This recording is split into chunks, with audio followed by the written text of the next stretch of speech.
सत श्री अकाल। न्यूज़ 18 पंजाब देख रहे सारे दर्शकों का स्वागत है। मैं हाँ विजय बराड़। सब तो पहला गल खेती कानूनां ते खेती कानूनां दे रौले विचाले कांग्रेस के हुण साबका प्रधान राहुल गांधी नित्तर आए ने। राहुल गांधी ने दिल्ली च किसानी मुद्दे ते अज एक बुकलेट जारी करके केंद्र ते खूब निशाने लाए।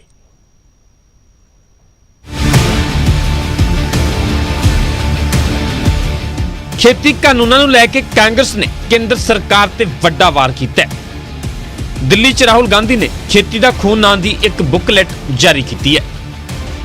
बुकलेट के जरिए कांग्रेस ने दस्सण दी कोशिश की है कि किस तरह केंद्र सरकार खेती सैक्टर नूं तबाह कर रही है।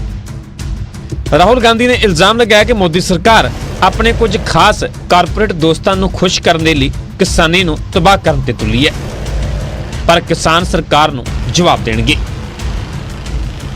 तो ये जो 3 कानून है, ये एक प्रोसेस है, ये यहां नहीं रुकने वाले। इनका लक्ष्य है कि हिंदुस्तान के किसान को ये खत्म करना चाहते हैं। और ये जो पूरा एग्रीकल्चर सिस्टम है, ये अपने 3-4 मित्रों को देना चाहते हैं। ये रियलिटी। राहुल गांधी ने यह भी दावा किया है कि किसान केंद्र के कानूनों नूं चंगी तरह समझ चुके हैं। उसके मन दे विच कोई भी भुलेखा नहीं है, पर केंद्र सरकार खुद भरम फैला रही है। किसान प्रधानमंत्री से ज्यादा होशियार है। प्रधानमंत्री से ज्यादा समझ हिंदुस्तान के किसान को है, क्या हो रहा है क्या नहीं हो रहा है। राहुल के इल्जामों से बीजेपी ने पलटवार करदे कहा कि हुण तक जे किसान गरीब है तो उसकी जिम्मेवार कांग्रेस पार्टी ही है। जावड़ेकर ने कहा कि देश दे विच ना तां 4-5 लोगों की सरकार है ते ना ही एक परिवार की सरकार है। कांग्रेस नेता ने आरोप लगाया कि 4-5 परिवार देश पर हावी है। 50 साल कांग्रेस ने जब सरकार चलाई तो एक ही परिवार की सरकार चली, एक ही परिवार सत्ता में रहा। तो परिवार की 4-5 लोगों की सत्ता, वो एक परिवार के ही सदस्य होते थे। खेती कानूनों के विरोध दे विच कांग्रेस ने खेती दा खून बुकलेट जारी करके बीजेपी नूं किसानां दी दुश्मन जमात करार दिता है। पर बीजेपी हुण तक किसानां दी हालत दे विच सुधार ना होण पिछे कांग्रेस दा हथ दस रही है। Bureau report, news 18 Punjab. Punjab Congress प्रधान सुनील जाखड़ ने कहा कि केंद्र सरकार नूं हंकार छड्ड के किसानां दा मसला हल करना चाहिए ते अंदोलन च फुट पाउण तों बाज आउणा चाहिए। किसानां दा जिहड़ा धैर्य परीक्षा लै रही है सरकार भी कदों छड्ड के जांदे है, वो भुल गए भी आ पंजाबी लोग है, आ किसान लोग है, हरियाणवी, पंजाबी, राजस्थानी, यूपी दे जिहड़े बैठे है वो उत्थे बैठे है जदों ताईं काले कानून वापस नहीं सरकार करदी, क्योंकि उन्हां दी जान दा मसला है। सरकार वास्ते तो अपनी नक दा मसला है, किसान दी गर्दन दा मसला है। वो अपनी जान नहीं देना चाहता, इस करके काले कानून वापस करा के आऊगा। किसानां दा मसला हल नहीं होना, क्योंकि मोदी सरकार ने अहंकार नहीं छड्डना ते मसला सिर्फ अहंकार दा है। गलती मन्नी बैठी है सरकार भी, असीं गलत कीता है, सारा कुछ बदलण नूं तैयार है, पर अहंकार छड्डण नूं तैयार नहीं ते लोकतंत्र दे अंदर अहंकार नहीं चलदा। ते कांग्रेस खेती कानूनां नूं लैके केंद्र सरकार ते निशाने साध रही है, तो दूजे पासे आम आदमी पार्टी दे निशाने ते कांग्रेस है। ਨਾਲ ਸ਼੍ਰੀ ਰਾਹੁਲ ਗਾਂਧੀ ਜੀ ਨੇ ਪ੍ਰੈਸ ਕਾਨਫਰੰਸ ਕਰਕੇ ਦੱਸਿਆ ਕਿ ਕਿਸ ਤਰੀਕੇ ਦੇ ਨਾਲ ਤਿੰਨੇ ਕਾਲੇ ਕਾਨੂੰਨ ਮੁਲਕ ਦੀ ਖੇਤੀ ਨੂੰ ਔਰ ਕਿਸਾਨੀ ਨੂੰ ਬਰਬਾਦ ਕਰ ਦੇਣਗੇ। ਮੈਂ ਸਮਝਦਾ ਕਿ ਚੰਗੀ ਗੱਲ ਹੈ ਕਿ ਉਹ ਅੱਜ ਚਾਹੇ 7 ਮਹੀਨੇ ਬੀਤ ਜਾਣ ਦੇ ਬਾਵਜੂਦ ਹੀ ਸਾਹਮਣੇ ਤਾਂ ਆਏ, ਬੋਲੇ ਤਾਂ ਸੀ ਇਹਨਾਂ ਕਾਲੇ 3 ਕਾਨੂੰਨਾਂ ਦੇ ਖਿਲਾਫ ਤੇ ਉਹ ਗੱਲਾਂ ਦਸੀਆਂ ਜਿਹੜੀਆਂ ਕਿ ਅੱਜ ਸਾਰੇ ਮੁਲਕ ਨੂੰ ਨਹੀਂ ਸਾਰੀ ਦੁਨੀਆ ਨੂੰ ਪਤਾ ਨਹੀਂ। ਚਲੋ ਸ਼ੁਕਰ ਹੈ, ਕੋਈ ਗੱਲ ਨਹੀਂ, ਦੇਰ ਆਏ ਦਰੁਸਤ ਹੈ। ਬੋਲੀ ਤਾਂ ਸਹੀ ਕਾਂਗਰਸ ਪਾਰਟੀ ਸਿੱਧੇ ਤੌਰ ਦੇ ਉੱਪਰ ਇਹਨਾਂ ਇਸ਼ੂਜ਼ ਦੇ ਉੱਪਰ। ਤੇ ਜਲੰਧਰ ਚ ਕਿਸਾਨਾਂ ਨੇ ਬੀਜੇਪੀ ਐਮਪੀ ਹਿਮਾ ਮਾਲਿਨੀ ਨੂੰ ਇੱਕ ਪੱਤਰ ਲਿਖਿਆ, ਹਵਾਈ ਟਿਕਟ ਤੇ 5 ਸਟਾਰ ਹੋਟਲ ਚ ਠਹਿਰਨ ਦੀ ਪੇਸ਼ਕਸ਼ ਕੀਤੀ ਹੈ ਤੇ ਕਿਸਾਨਾਂ ਨੇ ਸਾਫ਼ ਕਿਹਾ ਕਿ ਤੁਸੀਂ ਹੀ ਆ ਕੇ ਸਮਝਾ ਦਿਓ ਕਿ ਆਖਿਰਕਾਰ खेती ਕਾਨੂੰਨਾਂ ਦੇ ਫਾਇਦੇ ਕੀ ਨੇ। ਦਰਅਸਲ ਪਿਛਲੇ ਦਿਨੀ खेती ਕਾਨੂੰਨਾਂ ਤੇ ਬੀਜੇਪੀ ਸਾਂਸਦ ਹਿਮਾ ਮਾਲਿਨੀ ਦੀ ਪ੍ਰਤੀਕਿਰਿਆ ਸਾਹਮਣੇ ਆਈ ਸੀ, ਜਿਨ੍ਹਾਂ ਨੇ ਸਿੱਧੇ ਤੌਰ ਤੇ ਕਿਹਾ ਸੀ ਕਿ ਕਿਸਾਨਾਂ ਨੂੰ खेती ਕਾਨੂੰਨਾਂ ਦੀ ਸਮਝ ਨਹੀਂ ਹੈ, ਜਿਸ ਤੋਂ ਬਾਅਦ ਹਿਮਾ ਮਾਲਿਨੀ ਨੂੰ ਇਹ ਪੱਤਰ ਲਿਖਿਆ ਗਿਆ। ने ते असीं इन्हां नूं कहा तुहाडा रहन सहन 5 स्टारां च हुंदा आ। असीं मजदूरां ते किसानां वालों साडी जथेबंदी ने सारिਆਂ ने फैसला किया भी साडे किसानां ने फैसला किया भी तुसीं उन्हां नूं कहो भी असीं तुहाडे रहण दा होटल 'च 5 स्टार दे विच खर्चा ਤੇ ਹੁਣ ਤੁਹਾਨੂੰ ਸੁਣਾਉਂਦੇ ਹਾਂ ਹੇਮਾ ਮਾਲਿਨੀ ਦਾ ਉਹ ਬਿਆਨ ਜਿਸ ਤੇ ਕਿਸਾਨ ਜਥੇਬੰਦੀਆਂ ਨੂੰ ਇਤਰਾਜ਼ ਹੈ। ये आंदोलन चढ़ता गया बढ़ता गया लेकिन अभी सुप्रीम कोर्ट ने उसका रोक लगाई है। ज़रूरी था ताकि कुछ शांत हो जाए, क्योंकि जब भी जो भी बात करने आते हैं तो वो बराबर मानने को ही तैयार नहीं है और उनको ये भी मालूम नहीं कि उनको क्या चाहिए, इस बिल में क्या तकलीफ प्रॉब्लम क्या है वो भी ये समझ नहीं रहे हैं। लेकिन वो इसका मतलब है किसी के कहने पे ये लोग कर रहे हैं ना। ਕਿਸਾਨਾਂ ਦੀ ਟਰੈਕਟਰ ਪਰੇਡ ਨੂੰ ਲੈ ਕੇ ਹਲਚਲ ਤੇਜ਼ ਹੈ। ਦਿੱਲੀ ਪੁਲਿਸ ਵੱਲੋਂ ਅੱਜ ਕਿਸਾਨ ਆਗੂਆਂ ਦੇ ਨਾਲ ਬੈਠਕ ਕੀਤੀ ਗਈ। ਕਿਸਾਨਾਂ ਨੇ ਪੁਲਿਸ ਸਾਹਮਣੇ ਪਰੇਡ ਦਾ ਰੋਡ ਮੈਪ ਰੱਖਿਆ ਤੇ ਸਾਫ਼ ਕਿਹਾ ਕਿ ਕਿਸਾਨ ਕਿਸੇ ਵੀ ਹਾਲਤ 'ਚ ਪਰੇਡ ਤੋਂ ਪਿੱਛੇ ਨਹੀਂ ਹਟਣਗੇ।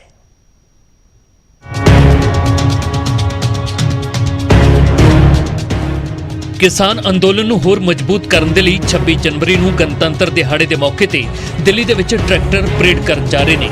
ਇਸ ਮਾਮਲੇ ਤੇ ਕਿਸਾਨਾਂ ਦੀ 7 ਮੈਂਬਰੀ ਕਮੇਟੀ ਨੇ ਦਿੱਲੀ ਦੇ ਉੱਚ ਪੁਲਿਸ ਅਧਿਕਾਰੀਆਂ ਦੇ ਨਾਲ ਬੈਠਕ ਕੀਤੀ। ਬੈਠਕ ਦੇ ਬਾਅਦ ਕਿਸਾਨ ਆਗੂਆਂ ਨੇ ਕਿਹਾ ਕਿ ਅਸੀਂ ਮੀਟਿੰਗ ਦੇ ਵਿੱਚ 3 ਗੱਲਾਂ ਬੜੇ ਸਪਸ਼ਟ ਰੂਪ ਦੇ ਵਿੱਚ ਸਾਫ਼ ਕੀਤੀਆਂ ਨੇ। ਕਿਸਾਨਾਂ ਨੇ ਪੁਲਿਸ ਨੂੰ ਦੱਸਿਆ ਕਿ ਉਹ 26 ਜਨਵਰੀ ਨੂੰ ਪਰੇਡ ਕਰਨਗੇ, ਦਿੱਲੀ ਦੇ ਅੰਦਰ ਕਰਨਗੇ ਤੇ ਸ਼ਾਂਤਮਈ ਤਰੀਕੇ ਨਾਲ ਕਰਨਗੇ। लेकिन हमने स्पष्ट कर दिया 26 को ही होगा, दिल्ली के अंदर होगा और शांतिपूर्ण तरीके से होगा। इसमें कोई ना नोकर किंतु परंतु अगर मगर की कोई गुंजाइश नहीं। ਮੀਟਿੰਗ ਤੋਂ ਬਾਅਦ ਕਿਸਾਨ ਆਗੂਆਂ ਨੇ ਕਿਹਾ ਕਿ ਇਹ ਅਸੀਂ ਚੰਗੀ ਤਰ੍ਹਾਂ ਜਾਣਦੇ ਹਾਂ, ਸਾਡੇ ਨੌਜਵਾਨ ਵੀ ਜਾਣਦੇ ਨੇ ਕਿ ਜੇਕਰ ਸ਼ਾਂਤੀ ਦੇ ਨਾਲ ਸਭ ਕੁਝ ਹੋਇਆ ਤਾਂ ਯਕੀਨਨ ਅਸੀਂ ਜਿੱਤਾਂਗੇ, ਸ਼ਾਂਤੀ ਟੁੱਟੀ ਤਾਂ ਹਾਰ ਜਾਵਾਂਗੇ। ਅਸੀਂ ਵੀ ਸਮਝਦੇ ਹਾਂ, ਸਾਡਾ ਯੂਥ ਵੀ ਸਮਝਦਾ ਹੈ ਕਿ ਅਗਰ ਅਸੀਂ ਇੱਥੇ ਅੱਜ ਲੜਾਈ ਸ਼ਾਂਤੀ ਰੱਖ ਕੇ ਤਾਂ ਲੜਾਈ ਜਿੱਤ ਗਏ, ਅਗਰ ਸ਼ਾਂਤੀ ਟੁੱਟ ਗਈ ਤਾਂ ਲੜਾਈ ਹਾਰ ਗਏ। ਮੀਟਿੰਗ ਦੇ ਵਿੱਚ ਬਲਵੀਰ ਰਾਜੇਵਾਲ ਨੇ ਪੁਲਿਸ ਅਧਿਕਾਰੀਆਂ ਨੂੰ ਕਿਹਾ ਕਿ ਕਿਸਾਨਾਂ ਨੂੰ ਇਤਿਹਾਸ ਬਣਾਉਣ ਦਿਓ, ਕਿਉਂਕਿ 26 ਦੀ ਪਰੇਡ ਦੇ ਲਈ ਅਸੀਂ ਖਾਸ ਤਿਆਰੀਆਂ ਕਰ ਰਹੇ ਹਾਂ ਤੇ ਝਾਕੀਆਂ ਸਾਡੇ ਵੱਲੋਂ ਤਿਆਰ ਕੀਤੀਆਂ ਜਾ ਰਹੀਆਂ ਨੇ। ਸਾਨੂੰ ਇੱਕ ਇਤਿਹਾਸ ਹੋਰ ਬਣਾਉਣ ਦਿਓ, ਲੋਕਾਂ ਨੂੰ ਪਤਾ ਲੱਗੇ ਵੀ ਇੱਥੇ ਦਾ ਸਭ ਤੋਂ ਵੱਡਾ ਵਰਗ ਜਿਹੜਾ ਕਿਸਾਨ ਹੈ ਉਹ ਕਿਵੇਂ ਡਿਸਪਲਿਨ 'ਚ ਰਹਿ ਕੇ ਪੀਸਫੁਲ ਰਹਿ ਕੇ ਇੱਥੇ ਪਰੇਡ ਕਰਦਾ ਹੈ। ਔਰ ਅਸੀਂ ਝਾਂਕੀਆਂ ਤਿਆਰ ਕਰ ਰਹੇ ਹਾਂ ਜਿਹਦੇ ਵਿੱਚ ਅਸੀਂ ਆਪਣੇ ਭਾਈਚਾਰੇ ਨੂੰ ਦਿਖਾਉਣਾ ਚਾਹੁੰਦੇ ਹਾਂ ਕਿਸਾਨ ਦੀ ਜ਼ਿੰਦਗੀ ਕਿਹੋ ਜਿਹੀ ਹੈ। ਕਿਸਾਨ ਆਗੂਆਂ ਨੇ ਕਿਹਾ ਕਿ ਉਹਨਾਂ ਨੂੰ ਯਕੀਨ ਹੈ ਕਿ ਦਿੱਲੀ ਪੁਲਿਸ ਉਹਨਾਂ ਨੂੰ ਪਰੇਡ ਕਰਨ ਤੋਂ ਨਹੀਂ ਰੋਕੇਗੀ। ਬੁੱਧਵਾਰ ਨੂੰ ਫਿਰ ਤੋਂ ਇੱਕ ਹੋਰ ਮੀਟਿੰਗ ਕਿਸਾਨ ਆਗੂਆਂ ਤੇ ਪੁਲਿਸ ਦੇ ਵਿਚਾਲੇ ਬੁਲਾਈ ਗਈ ਹੈ। ਦੇਖਣਾ ਇਹ ਹੋਵੇਗਾ ਕਿ ਕਿਸਾਨਾਂ ਨੂੰ ਦਿੱਲੀ ਦੇ ਅੰਦਰ ਟਰੈਕਟਰ ਪਰੇਡ ਦੀ ਇਜਾਜ਼ਤ ਮਿਲੇਗੀ ਜਾਂ ਫਿਰ ਨਹੀਂ। ਦਿੱਲੀ ਤੋਂ ਰੋਹਿਤ ਬਾਂਸਲ, ਨਿਊਜ਼ 18।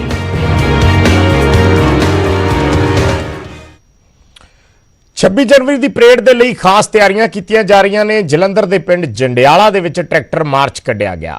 ਰਾਜੇਵਾਲ ਯੂਨੀਅਨ ਵੱਲੋਂ ਆਪਣੀ ਤਾਕਤ ਦਿਖਾਈ ਗਈ। ਟਰੈਕਟਰ ਮਾਰਚ ਕਰਕੇ ਲੋਕਾਂ ਨੂੰ ਲਾਮਬੱਧ ਕੀਤਾ ਗਿਆ। ਤਸਵੀਰਾਂ ਜਲੰਧਰ ਦੇ ਪਿੰਡ ਜੰਡਿਆਲਾ ਦੀਆਂ ਨੇ ਜਿੱਥੇ 26 ਜਨਵਰੀ ਦੀ ਪਰੇਡ ਦੇ ਲਈ ਤਿਆਰੀਆਂ ਕੀਤੀਆਂ ਗਈਆਂ। ਅੱਜ ਦੀ ਇਹ ਕਿਸਾਨ ਜਾਗਰੂਕਤਾ ਰੈਲੀ ਭਾਰਤੀ ਕਿਸਾਨ ਯੂਨੀਅਨ ਰਾਜੇਵਾਲ ਤੇ ਸੰਯੁਕਤ ਮੋਰਚੇ ਵੱਲੋਂ ਕੱਢੀ ਗਈ ਆ। ਇਹਦੇ ਪਿੱਛੇ ਮੇਨ ਮਕਸਦ ਇੱਕੋ ਹੈ ਕਿ ਜਿਹੜੀ ਸੈਂਟਰ ਸਰਕਾਰ ਨੇ 3 ਬਿੱਲ ਲਾਗੂ ਕੀਤੇ ਨੇ ਉਹ ਵਾਪਸ ਨਹੀਂ ਲੈ ਰਹੀ। ਸਾਡਾ ਜਿਹੜਾ 26 ਜਨਵਰੀ ਨੂੰ ਦਿੱਲੀ ਵਿੱਚ ਟਰੈਕਟਰ ਮਾਰਚ ਹੋ ਰਿਹਾ, ਅਸੀਂ ਕਿਸਾਨਾਂ, ਮਜ਼ਦੂਰਾਂ ਤੇ ਵਪਾਰੀ ਵਰਗ ਨੂੰ ਅੱਜ ਜਾਗਰੂਕ ਕਰਨ ਲਈ ਜਲੰਧਰ ਜ਼ਿਲ੍ਹੇ ਦੇ 3 ਬਲਾਕਾਂ ਨੂੰ ਕਵਰ ਕੀਤਾ। ਖੇਤੀ ਕਾਨੂੰਨਾਂ ਬਾਰੇ ਸੁਪਰੀਮ ਕੋਰਟ ਵੱਲੋਂ ਬਣਾਈ ਕਮੇਟੀ ਐਕਸ਼ਨ 'ਚ ਹੈ। ਕਮੇਟੀ ਦੀ ਪਹਿਲੀ ਮੀਟਿੰਗ 'ਚ ਕਿਸਾਨਾਂ ਨਾਲ ਗੱਲਬਾਤ ਕਿਵੇਂ ਕਰਨੀ ਹੈ ਉਸ ਬਾਰੇ ਰੂਪਰੇਖਾ ਤਿਆਰ ਕੀਤੀ ਗਈ। ਸਰਕਾਰ ਤੇ ਕਿਸਾਨਾਂ ਦੀ ਗੱਲਬਾਤ ਦੇ ਵਿਚਾਲੇ ਹੁਣ ਸੁਪਰੀਮ ਕੋਰਟ ਦੇ ਵੱਲੋਂ ਬਣਾਈ ਕਮੇਟੀ ਵੀ ਕਿਸਾਨਾਂ ਦੇ ਨਾਲ ਸੰਵਾਦ ਕਰਨਾ ਚਾਹੁੰਦੀ ਹੈ। ਕਮੇਟੀ ਦੇ ਮੈਂਬਰਾਂ ਨੇ ਮੀਟਿੰਗ ਕਰਕੇ ਅੱਗੇ ਦੀ ਗੱਲਬਾਤ ਦੇ ਲਈ ਦਿਨ ਤੈਅ ਕਰ ਦਿੱਤਾ ਹੈ। 21 ਜਨਵਰੀ ਨੂੰ ਸਵੇਰੇ 11 ਵਜੇ ਪੂਸਾ ਇੰਸਟੀਚਿਊਟ ਦੇ ਵਿੱਚ ਗੱਲਬਾਤ ਕਰਨ ਦੇ ਲਈ ਕਿਸਾਨਾਂ ਨੂੰ ਸੱਦਾ ਦਿੱਤਾ ਗਿਆ ਹੈ। किसानों के नाल गलबात करने के लिए कमेटी मेंबरों ने रोड मैप तैयार कर लिया है। बैठक में जो है अगले 2 महीने का हमने स्ट्रैटेजी बनाई है, कैसे हमारा रोड मैप बना है, क्योंकि 2 महीने के अंदर हम लोगों को रिपोर्ट माननी सुप्रीम कोर्ट को प्रेजेंट करनी है। तो हम उनको बुलाएंगे, बड़ी विनम्रता से बुलाएंगे।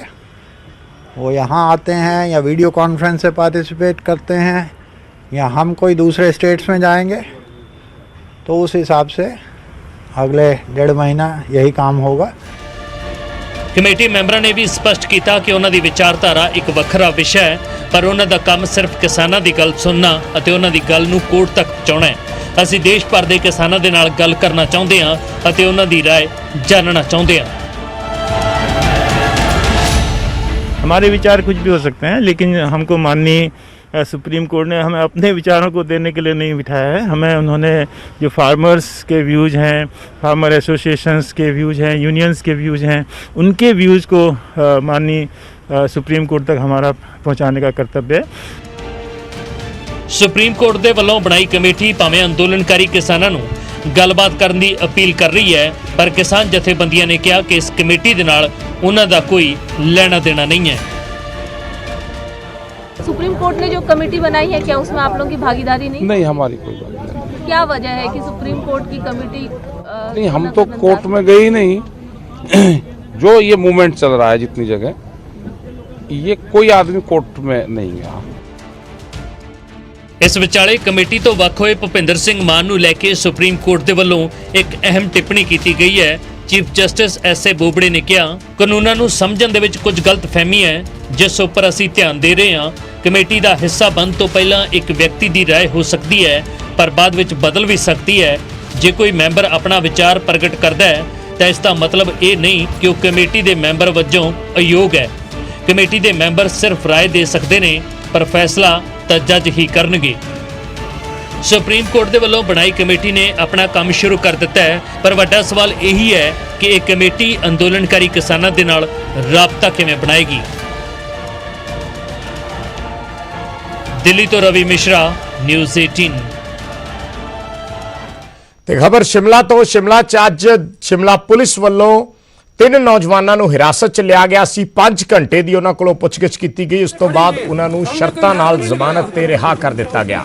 ਦਰਅਸਲ ਸ਼ਿਮਲਾ ਪੁਲਿਸ ਦੀ ਕਾਰਵਾਈ ਅੱਜ ਸਵਾਲਾਂ ਦੇ ਘੇਰੇ 'ਚ ਆ ਗਈ, ਜਦੋਂ ਇਹ 3 ਪੰਜਾਬੀ ਨੌਜਵਾਨਾਂ ਨੂੰ ਹਿਰਾਸਤ 'ਚ ਲੈ ਲਿਆ ਗਿਆ ਔਰ ਸ਼ਿਮਲਾ ਪੁਲਿਸ ਨੇ ਕਿਹਾ ਕਿ ਇਹ ਕਿਸਾਨ ਅੰਦੋਲਨ ਦੇ ਲਈ ਸਮਰਥਨ ਜੁਟਾ ਰਹੇ ਸੀ। ਪੁਲਿਸ ਨੇ ਬਿਨਾਂ ਇਜਾਜ਼ਤ ਪ੍ਰਦਰਸ਼ਨ ਦੇ ਇਹਨਾਂ ਤੇ ਇਲਜ਼ਾਮ ਲਾਏ ਔਰ ਕਿਹਾ ਕਿ ਅਸੀਂ ਸੁਰੱਖਿਆ ਕਾਰਨਾਂ ਕਰਕੇ ਇਹਨਾਂ ਨੂੰ ਹਿਰਾਸਤ 'ਚ ਲਿਆ ਹੈ। ਇਹਨਾਂ ਨੌਜਵਾਨਾਂ ਵੱਲੋਂ ਵੀ ਪੁਲਿਸ ਦੀ ਕਾਰਵਾਈ ਤੇ ਇਸ ਮੌਕੇ ਸਵਾਲ ਚੱਕੇ ਗਏ। हमारा दर्द है, ये देख लो, ये ऐसे हत्या कर रहे थे, हम क्रिमिनल, हम 3 आदमी थे। ये मीडिया वाले सुन लो, हम 3 आदमी थे, आराम से खड़े हुए थे, ये हमें खड़ने भी नहीं दे रहे। ਤਿੰਨੇ ਲੋਕਾਂ ਨੂੰ ਹਿਰਾਸਤ 'ਚ ਲੈਣ ਤੇ ਪੁਲਿਸ ਨੇ ਕੀ ਤਰਕ ਦਿੱਤਾ ਉਹ ਵੀ ਤੁਹਾਨੂੰ ਸੁਣਾਉਂਦੇ ਹਾਂ। था कि ऐसे कुछ 3 मैं युवक तो नहीं कहूँगा, फार्मर्स जो हमारे पास शिमला में आज सुबह कुछ मॉल एरिया जो कोर एरिया है, जो ऑनरेबल हाई कोर्ट के द्वारा रिस्ट्रिक्टेड है, वहाँ पे प्रदर्शन करना, वहाँ प्रदर्शन कर सकते हैं।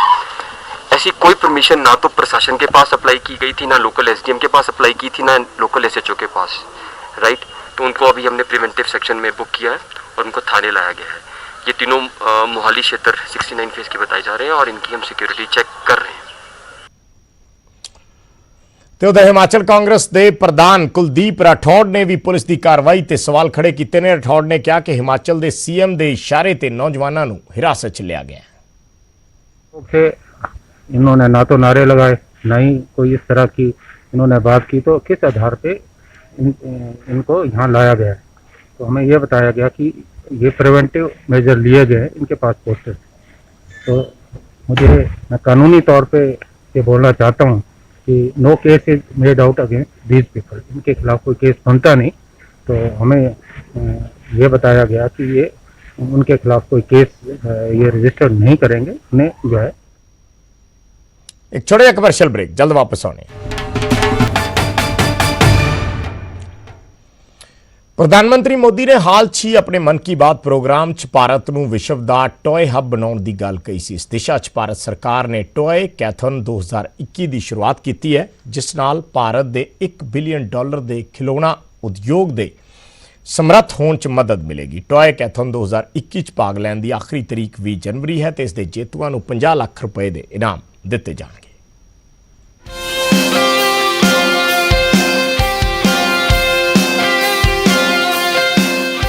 प्रधानमंत्री नरेंद्र मोदी ने हाल ही 'ਚ अपने मन की बात प्रोग्राम 'ਚ ਭਾਰਤ ਨੂੰ ਵਿਸ਼ਵ ਦਾ ਟੌਏ ਹੱਬ ਬਣਾਉਣ ਦੀ ਗੱਲ ਕਹੀ ਸੀ।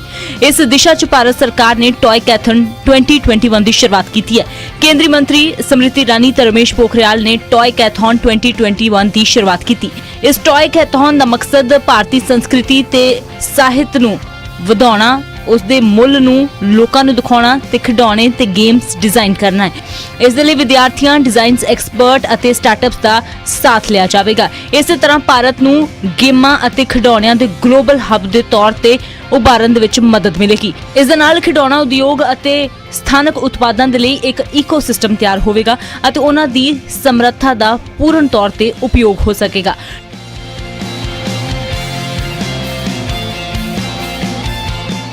ਟੌਏ ਕੈਥਨ 2021 ਭਾਰਤ ਦੀ $1 ਬਿਲੀਅਨ ਟੌਏ ਮਾਰਕੀਟ ਤੇ ਦੇਸ਼ ਦੇ 33 ਕਰੋੜ ਵਿਦਿਆਰਥੀਆਂ ਦੀ ਰਚਨਾਤਮਕ ਸ਼ਕਤੀ ਦਾ ਉਪਯੋਗ ਕਰੇਗਾ।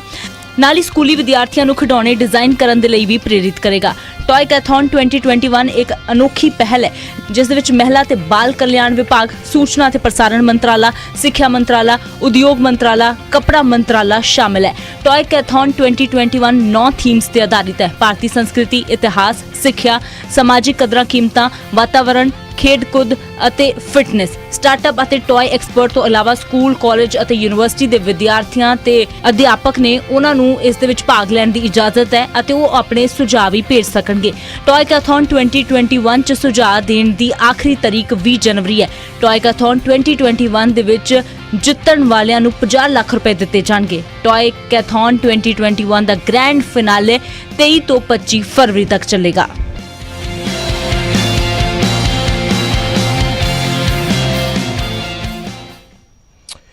ਤੇ 26 ਜਨਵਰੀ ਨੂੰ ਹਾਰਪਿਕ ਤੇ ਨਿਊਜ਼ 18 ਦੇ ਫਲੈਗਸ਼ਿਪ ਕੈਂਪੇਨ ਮਿਸ਼ਨ ਪਾਣੀ ਦੇ ਖਾਸ ਇਵੈਂਟ ਵਾਟਰਥੌਨ ਨੂੰ ਸਭ ਤੋਂ ਵੱਡਾ ਸਮਰਥਨ ਤੇ ਪ੍ਰੋਤਸਾਹਨ ਮਿਲਿਆ ਹੈ ਸਾਡੇ ਦੇਸ਼ ਦੇ ਬੱਚਿਆਂ ਤੋਂ। ਆਓ ਦੇਖਦੇ ਹਾਂ ਉਹਨਾਂ ਦਾ ਰਾਸ਼ਟਰ ਦੇ ਲਈ ਸੰਦੇਸ਼, ਜਿੱਥੇ ਮਿਸ਼ਨ ਪਾਣੀ ਪਲੇ ਲੈ ਰਹੇ ਨੇ।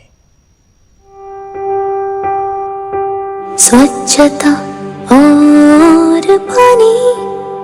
We pledge not to waste even a single drop of water. Imagine we are all made up of water. Water is life. Water is health. Water is hygiene. Water is safety and water is future. I also pledge to support water conservation and water equality and work towards the day when no one has to struggle for water. हमको बचानी है ये जिंदगानी।